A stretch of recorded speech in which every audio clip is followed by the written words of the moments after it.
Let me put it plainly.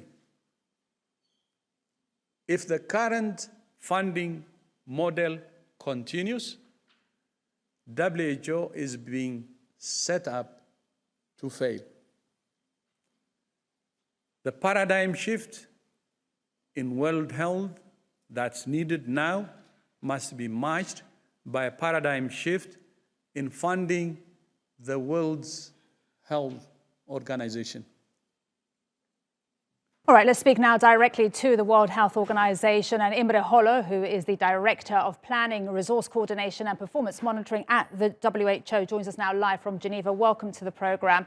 Now, tell us, why is your current funding model in so much trouble? We just heard your Director General saying that if the current funding model continues, the WHO is being set up to fail. It's important to understand that currently WHO is 86% funded from voluntary contributions, and these are earmarked to special areas and special programs, which makes it very difficult for us to adopt, be agile, and to fund those areas which are priorities by member states. And what we're asking, and what the many member states are asking, and what also the International Panel for Preparedness and Response suggested, is that we raise the percentage of flexible funds within our budget so that we can work more efficiently. And the US is pushing for the creation of a completely separate fund, directly controlled by donors, that would finance prevention and control of health emergencies. Why isn't that a good idea and an alternative, maybe? I don't think these two things are mutually exclusive. I think in whatever setup we're going to have as the next world order in health response, a strong WHO is needed, and for a strong WHO, we need to have the funding modalities right.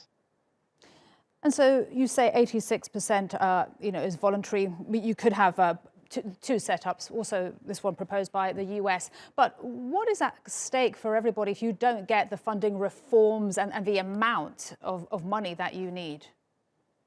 Well, we have to continue the way we operate, which means that our colleagues who are primarily technical people have to spend most of their time running after fundraising, and then reporting. So we are currently spending enormous amount of time preparing hundreds of reports to bilateral donors instead of spending our time on the real work. And that's not effective and efficient.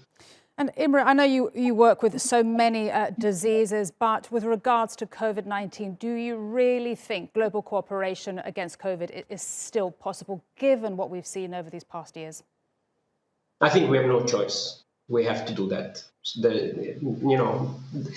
Diseases don't recognize borders, so we have to. But sorry to interrupt on COVID. It just seems that there isn't coordination. I don't even know where to start. Just recently with Omicron, no coordination with regards to the flights, to the flight ban. Even now, some countries have lifted restrictions. Even countries that are next to each other geographically don't coordinate. Sometimes I feel, or it seems that they don't even listen to the WHO.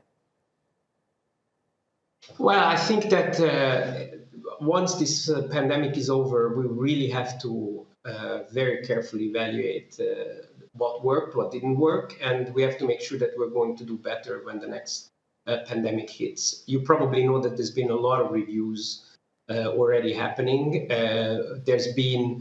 We compiled all the recommendations. There's been almost 300 recommendations which have been discussed in different forums, and I think we will have to do better.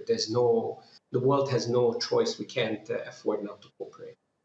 Thank you so much for making time for us today. Imre Hollo from the World Health Organization. Appreciate everything. Thank you.